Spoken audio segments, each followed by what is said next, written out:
महाराष्ट्र में हुकूमत साजी के लिए बीजेपी में मीटिंगों का दौर चल रहा है। शिंदे कैंप में भी आगे की हिकमत अमली पर तबादुल ख्याल किया जा रहा है। एकनाथ शिंदे मुंबई में देवेंद्र फडणवीस से मुलाकात करेंगे। वजारतों की तकसीम को लेकर बातचीत हो सकती है। जराये के मुताबिक Devendra Fadnavis BJP core committee के लीडर और एकनाथ शिंदे के हमरा गवर्नर भगत सिंह कोश्यारी से मुलाकात कर सकते हैं और हुकूमत साजी का दावा पेश कर सकते हैं। जराये के मुताबिक 1 जुलाई को देवेंद्र फडणवीस वजीर आला के ओहदे का हल्फ ले सकते हैं। हल्फ बर्दारी की तकरीब राजभवन में होगी।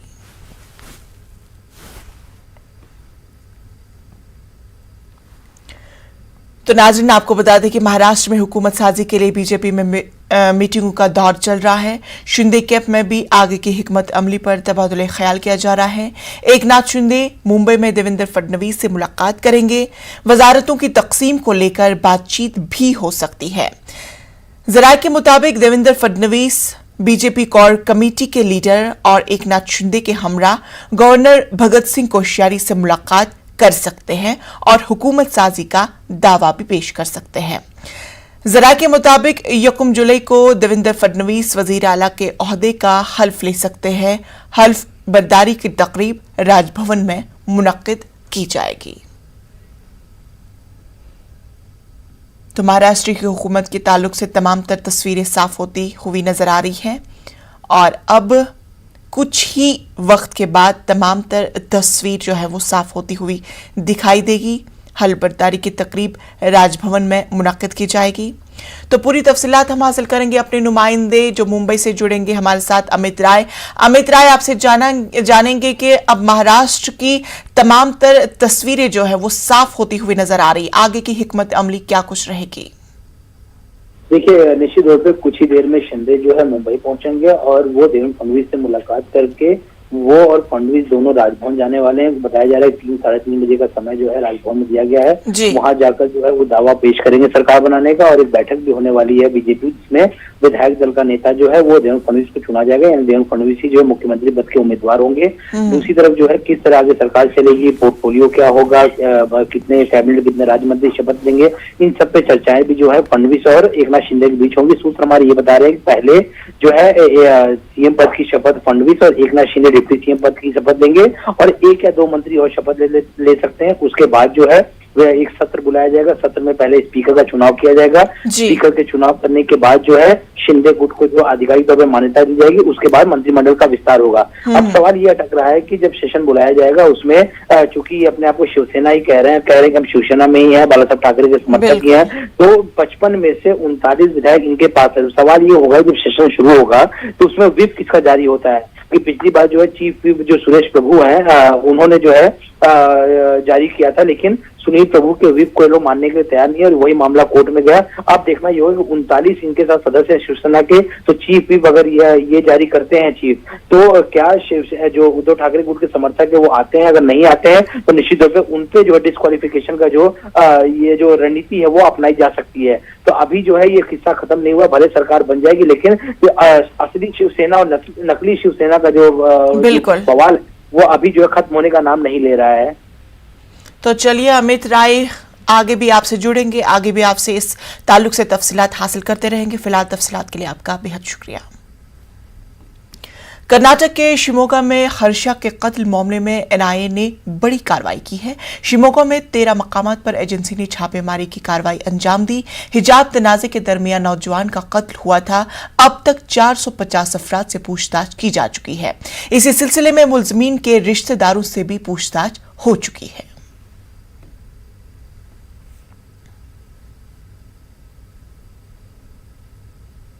राजस्थान के वजीर आला अशोक गहलोत ने उदयपुर में महलूक कन्हैया लाल के अहल खाना से मुलाकात की। वजीर आला के हमरा रियासती वजीर राजेंद्र सिंह यादव, चीफ सेक्रेटरी उषा शर्मा और डीजी पीएमएल लाठर भी मौजूद रहे।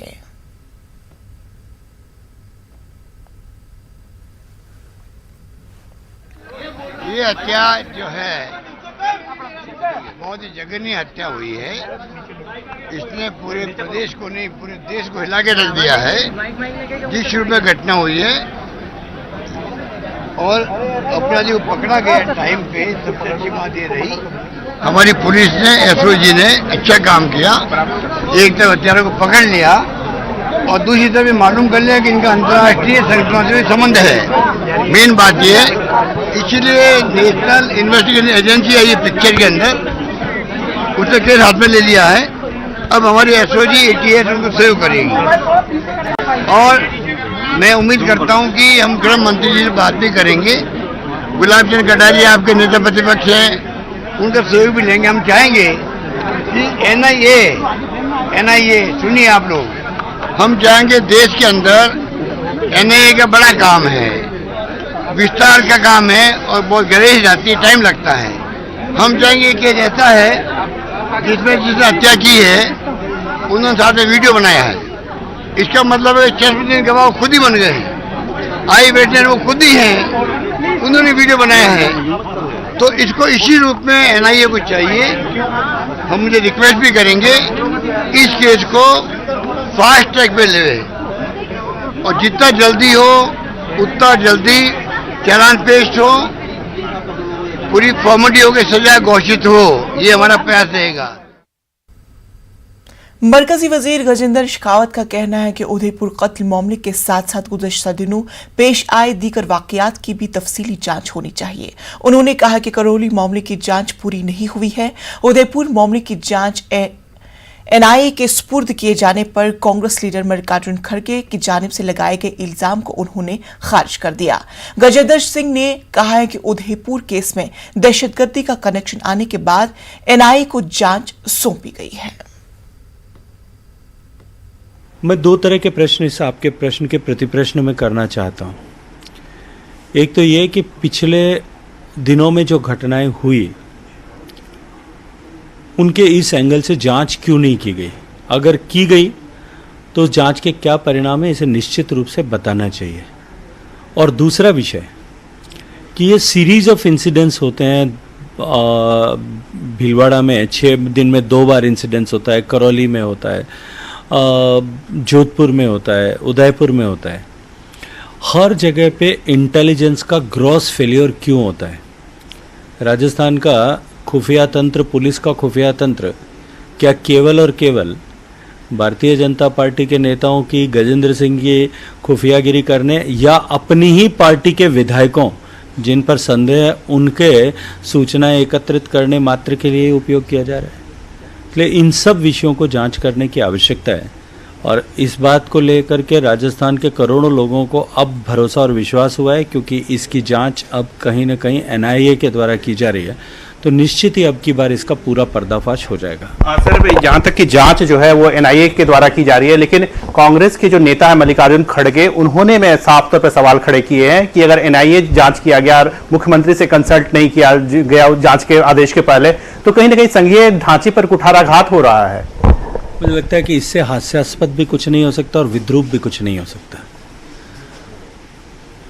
खड़गे साहब ने, मुझे लगता है कि जब एनआईए का एक्ट पारित हुआ था, अगर मैं गलत नहीं हूं तो उस समय खड़गे साहब लोकसभा में थे, उनको एक बार एनआईए का एक्ट पढ़ जरूर लेना चाहिए।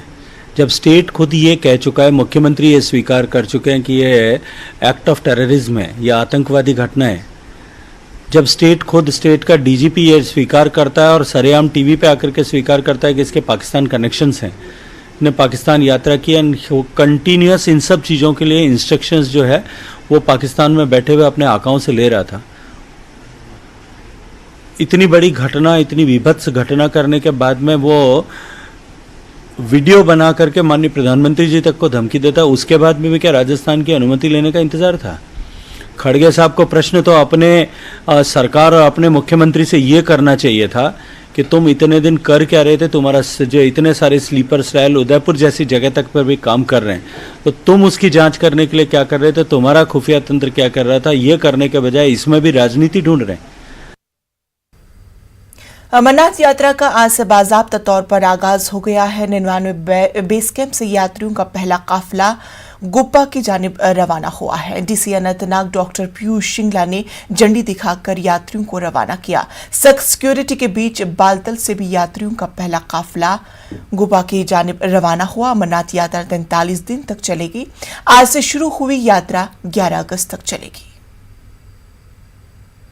नाम सुमन है, हम दिल्ली से आए हैं, बस अब निकल रहे हैं और इसके बाद बहुत खुश हैं, यात्रा स्टार्ट करेंगे बस थोड़ी देर में। बस पहले जत्थे के साथ आप जा रहे हैं तो कितना आप अपने आपको भाग्यशाली समझते हैं? बस बहुत ज़्यादा भगवान जी की मेहर ने बुलाया यहाँ तक, बस अब आगे देखते हैं क्या होगा। क्या मनोकामनाएं लेके जा रहे हैं? बस सब ठीक हो, घर में सब खुश रहें और बस आगे अच्छा हो फ्यूचर। सिक्योरिटी व्यवस्था के बारे में बताइए। बहुत अच्छी व्यवस्था है यहाँ पे, सिक्योरिटी की तो स्पेशली बहुत ज़्यादा ध्यान रखा जाता है हर तरीके से, बिल्कुल कोई प्रॉब्लम नहीं हुई अभी तक। प्रशासन का सहयोग? हाँ जी, सहयोग प्रशासन का बहुत सहयोग है, प्रशासन का भी बहुत अच्छा है, यहाँ पे बहुत सुविधा है हर चीज़। वहीं इस मर्तबा पहली बार श्री अमरनाथ यात्रियों के लिए हेलीकॉप्टर सर्विस का इंतजाम किया गया है। श्री अमरनाथ यात्रियों का पहला जत्था हुमामा बडगाम में तामीर किए गए नए हेलीपैड से उड़ान भरकर मुकद्दस गुफा के दर्शन के लिए रवाना हो चुका है। डीसी बडगाम शहबाज अहमद मिर्जा ने हेलीकॉप्टर को हरी झंडी दिखाकर रवाना किया।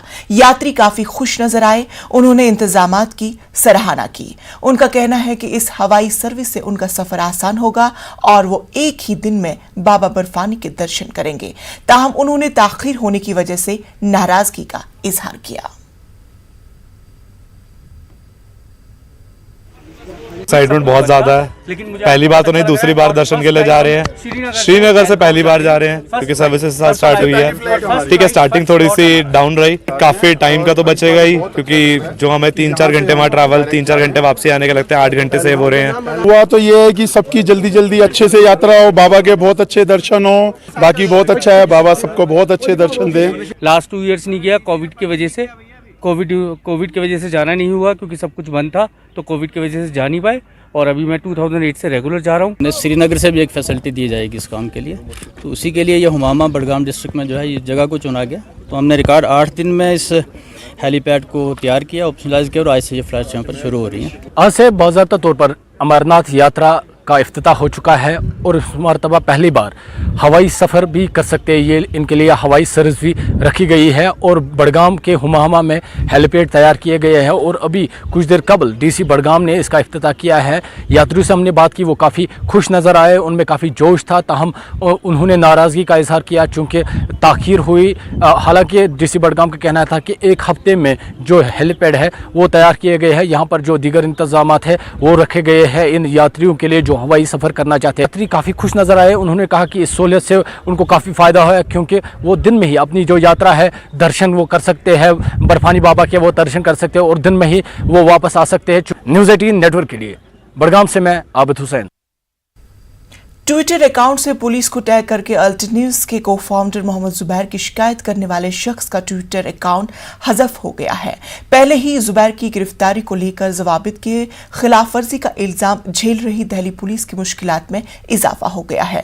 हनुमान भगत के नाम से चलने वाले ट्विटर अकाउंट से 19 जून को एक ट्वीट किया गया था जिसमें कहा गया था कि जुबैर ने ट्वीट करके भगवान की तौहीन की है, इसीलिए उन्हें गिरफ्तार किया जाए। बुध को जब ट्विटर हैंडल बालाजी की वाले अकाउंट को तलाश किया गया तो मालूम हुआ कि ये अकाउंट अब फाल ही नहीं।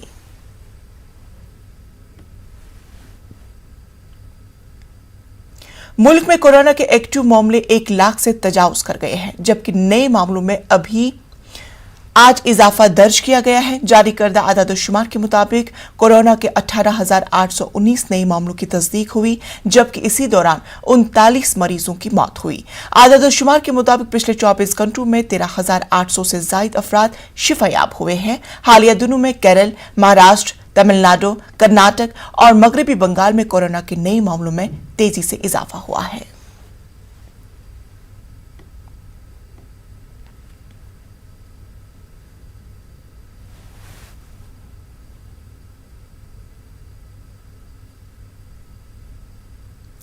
मध्य प्रदेश के बल्दियाती इंतखाबात में तरक्कियाती इशू से हटकर अब सियासी पार्टियों का महवर तशद्दुद की सियासत पर मरकूज हो गया है। खरगोन और सिंधवा में खुवे तशद्दुद और मकानात पर बुलडोजर चलाए गए बुलडोजर को लेकर AIMIM और बीजेपी के दरमियान सियासी घमासान शुरू हो गया है।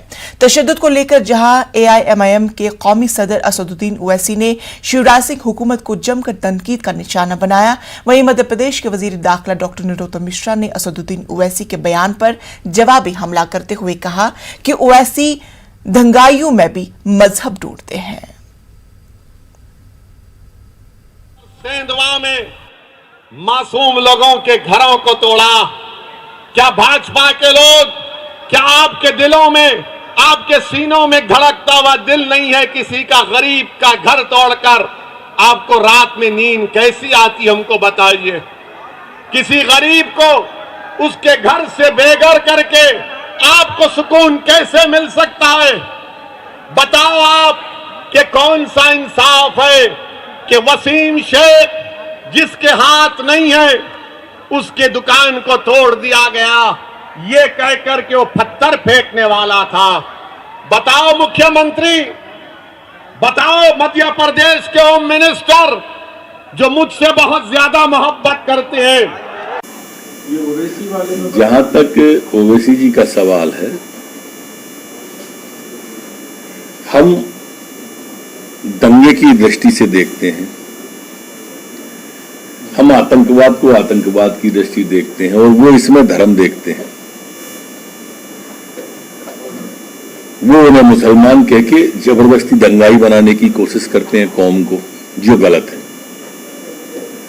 समाज में उपद्रवी जो होते हैं उन पर कार्रवाई होती है, उन पर आगे भी कार्रवाई होगी। और इसलिए ओवैसी जी जो इस तरह का राजनीति में धर्म के आधार पर करना चाहते हैं, मैं अच्छा नहीं मानता हूं। गोली चली, जिसको गोली लगी एसपी को, वो भी अल्पसंख्यक वर्ग से ही थे। जो पुलिस वाले घायल हुए, जो लोग घायल हुए, बच्चा अस्पताल में मौत से जूझता रहा, ये निंदनीय करते। निंदा का एक शब्द नहीं निकलता उनके मुंह से, मैं इसकी निंदा करता हूं। दिल्ली में हो रही बारिश से नशीबी इलाकों में और सड़कों पर कई जगह पानी जमा हो गया है, जिसकी वजह से लोगों को परेशानियों का सामना करना पड़ रहा है।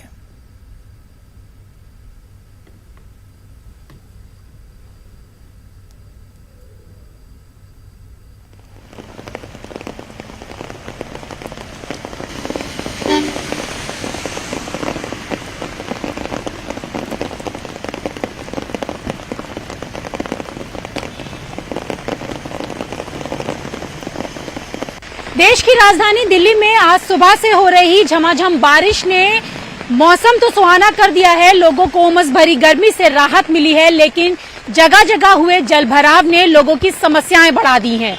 जलभराव के चलते कई जगह पर ट्रैफिक जाम की स्थिति देखने के लिए मिल रही है। इस वक्त हम लुटियन जोन साउथ एवेन्यू का नजारा आपको दिखाएंगे कि यहाँ आप देख सकते हैं कि किस तरीके से जलभराव की स्थिति देखने के लिए मिल रही है। और जलभराव के चलते गाड़ियां भी पानी में धंस गई हैं, फंस गई हैं। लोगों को आने जाने में काफी समस्याओं का सामना करना पड़ रहा है। और हर बार की तरह जिस तरीके से एमसीडी और तमाम सिविक एजेंसियां ये दावे करती हैं कि जलभराव की स्थिति से मुक्ति मिलेगी, जलभराव की स्थिति देखने के लिए नहीं मिलेगी, लेकिन मानसून के दस्तक देते ही स्थिति सबके सामने है। तस्वीरों में आप देख सकते हैं कि किस तरीके से पानी भरा हुआ है, जबकि ये इलाका वीवीआईपी इलाका है, लुटियन जोन में आता है। यहाँ पर कई वीवीआईपी मूवमेंट होते हैं, लेकिन पानी की स्थिति आपको देखने के लिए मिल रही होगी। जलभराव जिस तरीके से हुआ है, आसपास जो लोगों की दुकानें हैं उनको भी खासा परेशानी का सामना करना पड़ रहा है। तो ऐसे में हर बार की तरह ये सवाल उठता है कि सिविक एजेंसियां दावे तो करती हैं, लेकिन दावे पूरी तरीके से खोखले नजर आते हैं और लोगों को मानसून का सीजन आते ही जलभराव की स्थिति का सामना करना पड़ता है। कैमरा पर्सन अनिल के साथ रचना, न्यूज 18 दिल्ली। कांग्रेस के सीनियर लीडर प्रमोद तिवारी ने बीजेपी के यूपी में सेकेंड टर्म के 100 दिन पूरे होने पर रद्द-ए-अमल जाहिर किया। आइए पूरे मामले पर उनकी बात सुनते हैं। हमारे साथ बातचीत करने के लिए कांग्रेस के वरिष्ठ नेता और राज्यसभा सांसद प्रमोद तिवारी जी हैं। सर, जिस तरह से अग्निपथ योजना को लेकर पूरे देश भर में प्रदर्शन हो रहे हैं, कई जगह हिंसा भी हुई है, आगजनी भी हुई है, क्या कहना है इस पूरी योजना को, इस पूरे प्रदर्शन को लेकर? वायदा तो था मोदी जी का चुनाव के पहले हरियाणा की भूतपूर्व सैनिकों की रैली में, जहां जनरल बीके सिंह शामिल हुए थे, कि 1 रैंक 1 पेंशन होगा। कहा क्या? No rank no pension, only tension tension tension, no direction. आज राहुल गांधी जी ने जो ट्वीट किया, मैं उसका भरपूर समर्थन करते हुए ये कहना चाहता हूं कि ये पहले आपने देश के उद्योग कल कारखाने बेचे, ट्रेन बेची, हवाई जहाज बेचा, अब नौजवानों का भविष्य बेच रहे हैं। मैं नौजवानों से विनम्र अपील करते हुए कि अपने आंदोलन को शांतिपूर्वक रखें, अहिंसात्मक रखें, हम सब उनके साथ हैं। लेकिन सर, सरकार का कहना यह है कि 25% जो है वो आगे रेगुलर भर्ती में जाएंगे, जो 75% हैं उनको चाहे वो सीएपीएफ की बात हो या असम राइफल्स की बात हो या उत्तर प्रदेश ने सरकार ने घोषणा की है उनको उत्तर प्रदेश पुलिस में वरीयता मिलेगी, या अन्य जो डिपार्टमेंट्स हैं उनमें सुरक्षा से संबंधित उनमें उनको वरीयता मिलेगी, तो वो कह रहे हैं 75% को भी हम कई सारे अवसर प्रदान कर रहे हैं। 1/4 तो आप ले लेंगे, 3/4 तो आप स्वीकार कर रहे हैं ना कि उनकी कोई गारंटी नहीं लेते। आप कह रहे हैं हम अवसर देंगे, आपका अवसर अभी तक क्यों नहीं आया? और फिर लाना था तो जो मूल ड्राफ्ट है उसमें इन सब चीजों की घोषणा होनी चाहिए थी। जिनके लिए आप ला रहे थे, किसानों के लिए, उनसे नहीं बात की, नौजवानों के लिए ला रहे थे, उनसे नहीं बात की। बातचीत करके उनकी चिंता को तो समझो। याद रखे ये अहंकारी सरकार, जिस देश का युवा अशांत हो जाता है, बड़ी बड़ी तानाशाहों को मैंने झुकते हुए, खत्म होते हुए देखा है। ये सरकार का भी अहंकार टूटेगा। मैं अपने नौजवानों से सिर्फ इतना कहूंगा, शांति बनाए रखना, देश तुम्हारा है, भविष्य तुम्हारा है, अहिंसात्मक रास्ते पे चलना। सर, कांग्रेस भी इस पूरे जो प्रदर्शन चल रहा है उसके समर्थन में प्रदर्शन करेगी? राहुल गांधी जी का ट्वीट बहुत स्पष्ट, कल प्रेस कॉन्फ्रेंस करके एआईसीसी में भी कह दिया गया है कि हम इस योजना को गलत मानते हैं। जो योजना अग्निपथ आई है, इसकी अग्नि में युवा जलेगा। धन्यवाद हमसे बात करने के लिए। कैमरा पर्सन गौरव गिरी के साथ पवन गौड़, रिपोर्टर 3, दिल्ली। तमिलनाडु उर्दू जबान और अदब को फरोग मिल रहा है। दारुल हुकूमत चेन्नई में मद्रास यूनिवर्सिटी के शोबे अरबी, फारसी और उर्दू के तहत अदबी इजलास मुनाकिद हुआ। रियासत के मारूफ अदीब, शायर, मुहक्किक अलीम सबा की 2 किताबों का इजरा अमल में आया। तमिलनाडु में नातगोई और तमिलनाडु के साहिब तसनीफ उलमाए किताबों का रस्म इजरा बिहार उर्दू एकेडमी के साबिक सेक्रेटरी मुश्ताक अहमद नूरी के हाथों अमल में आया। मद्रास यूनिवर्सिटी की शोबे उर्दू के सदर डॉक्टर काजी हबीब अहमद की सदारत में ये तकरीब मुनाकिद हुई। मुश्ताक अहमद नूरी ने कहा है कि अलीम सबा ने अपनी तहकीक के जरिए उर्दू दुनिया को नई कीमती मालूमात फराहम की। डॉक्टर काजी हबीब अहमद ने कहा कि आटकाट के नवाबों के दौर में अरबी, फारसी और उर्दू को काफी फरोग मिला और उर्दू जबान की आबियारी में उलमाए किराम ने अहम रोल अदा किया है। ये किताब तमिलनाडु में नातगोई है, जो आमतौर से तो अलीम नवाज सवेदी की किताब है, लेकिन प्रोफेसर सैयद नियाज अहमद जमाली ने इसको तरतीब दिया है। और इसमें सबसे बड़ी बात यह है कि तमिलनाडु में जो नातगोई हुई है, कितने शुरा, कितने लोगों ने लिखा है, उसकी जो है बड़ी छान फटक करके अलीम सावा नवेदी ने लिखा है। और रसूलुल्लाह के ज़माने में जिन लोगों ने नातगोई की उसको भी पेश किया है। और वहाँ से लेते हुए तमिलनाडु की एक तारीख़ है अदब की, क्योंकि दक्कन से उर्दू शुरू हुई और इन्होंने ये बताया कि दक्कन से नातगोई भी शुरू हुई। तो हम तो नहीं जानते हैं कौन कौन शोरा हैं, एक साथ इतने सारे का सामने आ जाना एक बड़ी बात है और ये एक बहुत बड़ा अचीवमेंट भी कहेंगे इसको। और दूसरी किताब जो है साहिब तसनीफ उलमा, तो यहाँ उलमा हजरात ने बहुत काम किया है। यहाँ चूँकि नवाबान ने आरकाट की हुकूमत रही है और यहाँ फ़ारसी और अरबी का बहुत चलन रहा है, और फिर उर्दू ज़ुबान की जो है यहाँ बड़ी अच्छी पेशरफ्त और नशो नुमा रही है। तो इसमें जो उलमा हजरात ने एक अहम किरदार अदा किया है, इस सब का उन्होंने इस किताब के अंदर अहाता किया है बहुत कामयाबी के साथ। मैंने किसी शायर, तमिलनाडु के हर शायर को पर मज़ामीन लिखे हैं, हर शायर पर उनकी शायरी पर, उनकी नातगोई पर मज़ामीन लिखे हैं। वाकई है ना, ये काम बहुत बड़ा काम सही, लेकिन मैं अल्लाह ताला ने मेरे ज़िम्मे किया था, मैं उसे बखुशी मंजूर करके मुकम्मल किया है। आपने हासिल किया है, मवाद कैसे हासिल किया? मवाद इस चाहे उलमाए कराम के हों, चाहे वो नात वो शोरा के ताल्लुक से हो। अरे भाई मुझे तो गली गली भटकना पड़ा, गली गली तमाम मदारिस को जाना पड़ा। बहुत सारे अरबी मदारिस में मेरे ताल्लुकात थे, उन मदारिस को जाना पड़ा मुझे, और उन मदारिस से जो भी कलाम मिला, जो भी मवाद मिला, मैंने हासिल किया। और इस सिलसिले में मैं सबसे ज़्यादा डॉक्टर जावेदा हबीब का मशकूर हूँ, जिन्होंने मेरे नक़ूश के नंबर मोहम्मद तुफ़ैल साहब के नक़ूश नंबर से बहुत सारा मवाद उन्होंने हासिल किया और उसे मंजर आम पर लाने की कोशिश की। तो नाजरीन, खबरों में फिलहाल इतना ही। मुझे दीजिए इजाज़त। आदाब।